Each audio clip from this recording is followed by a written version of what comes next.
하나님 나라 백성인 하백 여러분, 하백의 성경 아카데미 오신 것을 환영합니다. 이 시간은 신약을 읽다 50강 시간으로 함께 나눌 주제는 가르침 시대 제1부입니다. 바울은 아무도 율법의 행위로는 하나님 앞에 의롭지 않다고 분명히 말합니다. 복음은 유대인도 이방인과 동일하게 십자가에 죽으신 그리스도를 통한 용서가 필요한 죄인임을 드러냅니다. 바울은 그리스도 안에서 누리는 새로운 생명에 대한 인상적인 공식으로 자신의 경험을 마무리합니다. 내가 그리스도와 함께 십자가에 못 박혔나니 그런즉 이제는 내가 사는 것이 아니요 오직 내 안에 그리스도께서 사시는 것이라. 이제 내가 육체 가운데 사는 것은 나를 사랑하사 나를 위하여 자기 자신을 버리신 하나님의 아들을 믿는 믿음 안에서 사는 것이라. 내가 하나님의 은혜를 패하지 아니하노니 만일 의롭게 되는 것이 율법으로 말미암으면 그리스도께서 헛되이 죽으셨느니라. 갈라디아서 2장 20절부터 21절 말씀입니다.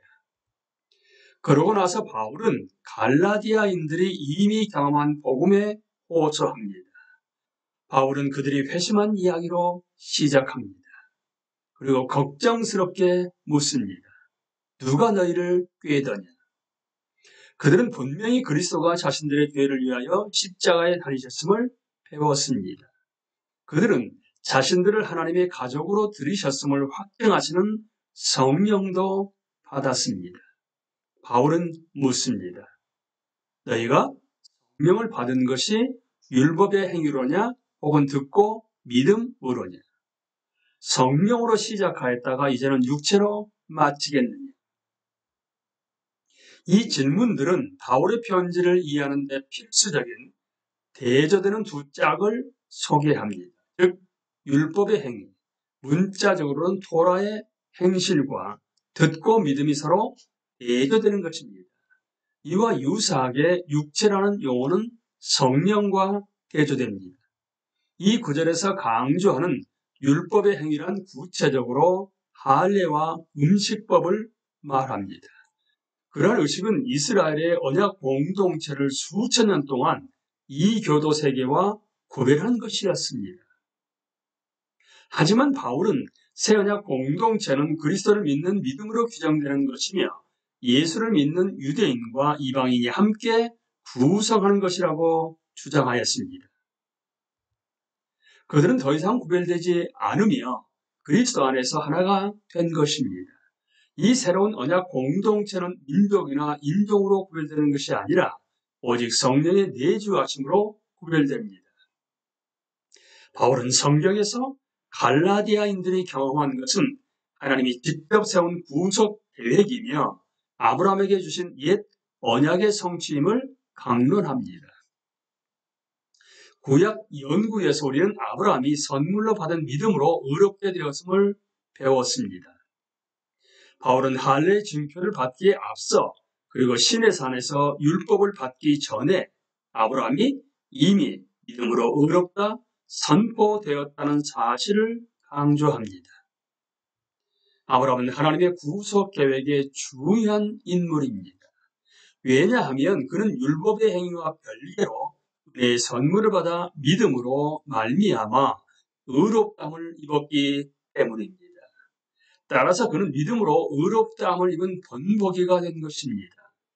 하나님은 실제로 믿음이 있는 아브라함과 함께 이 땅의 모든 가족을 축복하겠다고 약속하셨습니다.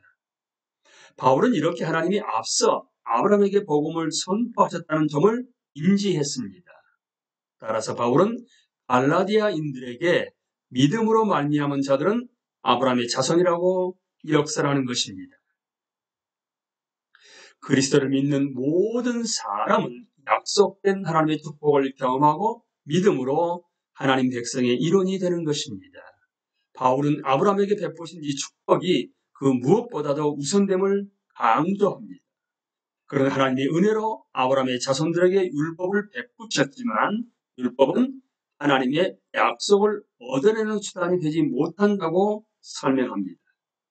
그런 성경에서 그리고 자신의 삶에서 이스라엘은 율법 아래에서 하나님의 진노 아래 놓였다는 사실을 알았습니다. 이 율법은 율법책에 기록된 대로 모든 일을 항상 지키지 못하는 자에게는 언약에 따른 저주를 선포합니다. 이스라엘은 하나님의 명령을 순종하지 않았기 때문에 하나님의 징계를 받아 그 땅에서 제하여져 포로가 되었습니다. 바울은 이스라엘의 역사 자체가 의롭다 하심은 율법을 통해 임하는 것이 아님을 입증하고 가르칩니다. 오히려 의인은 율법을 자랑하기보다 그저 아브라함처럼 하나님의 약속을 믿는 믿음으로 살아야만 하는 것입니다. 바울은 더 나아가 하나님이 이스라엘의 불순종과 그에 따른 저주에 대하여 주신 해답이 십자가에 달리신 메시아에서 발견된다고 설명합니다. 그리스도께서 우리를 위하여 저주를 받은 바 되사 율법의 저주에서 우리를 속량하셨으니 기록된 바 나무에 달린 자마다 저주 아래에 있는 자라 하였습니다. 이는 그리스도 예수 안에서 아브라함의 복이 이방인에게 미치게 하고 또 우리로 하여금 믿음으로 말미암아 성령의 약속을 받게 하려 함이라. 갈라디아서 3장 13절로 14절 말씀입니다. 바울은 갈라디아인들에게 이스라엘의 불순종과 그들의 불순종에 대한 해답은 십자가에서 즉 예수님께서 나무에 달리셨을 때 발견된다고 가르칩니다. 예수님은 죄 지은 자들을 대신해서 하나님의 진노를 다 받으셨고 모든 믿는 자의 죄에 대한 용서도 얻으셨습니다. 십자가는 율법의 저주에서 구속되었음을 확증하는 것으로서 하나님이 아브라함에게 주신 축복을 모든 민족에게 미치게 하라는 것입니다. 아브라함의 자손이신 예수님을 통해 그 약속이 성취된 것입니다. 따라서 그리스도를 믿는 모든 사람은 유대인이든 이방인이든 모두 하나님의 한 백성이며 아브라함에게 속한 믿음의 가족 이론이 되는 것입니다. 그는 강력하게 결론 내립니다. 너희가 그리스도의 것이면 곧 아브라함의 자손이요 약속대로 유업을 이을 자이니라.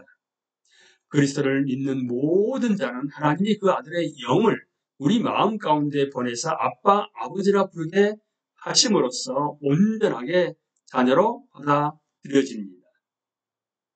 갈라디아서는 성령의 능력 가운데 굳게 서서 복음을 살아내라는 감동적인 권고로 마무리됩니다.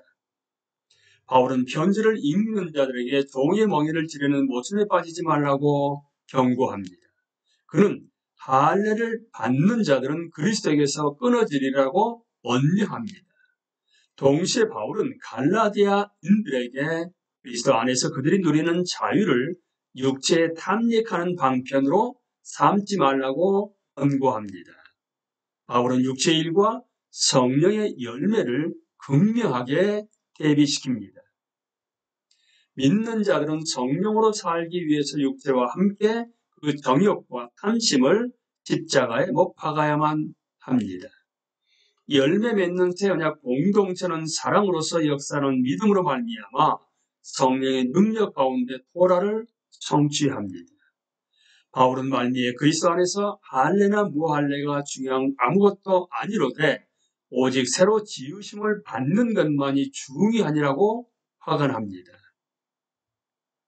갈라디아서 요양문은 그리스도 외에 다른 복음은 없다이며 핵심 구절은 우리나 혹은 하늘로부터 온 천사라도 우리가 너희에게 전한 복음 외에 다른 복음을 전하면 저주를 받을지어다 입니다. 우리는 그리스도의 인격과 사역을 흐리거나 상대화시키는 그 어떤 것도 경계해야만 합니다. 예수님의 죽음으로 성취된 것은 온전합니다. 예수님의 부활은 새 창조의 시작을 나타냅니다. 여기에 무엇을 더하든지 복음을 약화시킬 뿐입니다.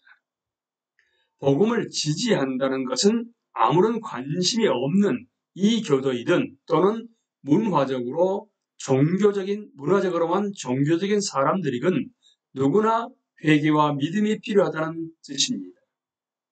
새 언약 공동체로 들어선다는 것은 그리스도 안에서 새로운 관계를 생성하는 공적인 행위입니다. 우리를 박해와 고난으로부터 면제해 줄 수 있도록 비밀스럽게 그리스도를 따른 길은 없습니다.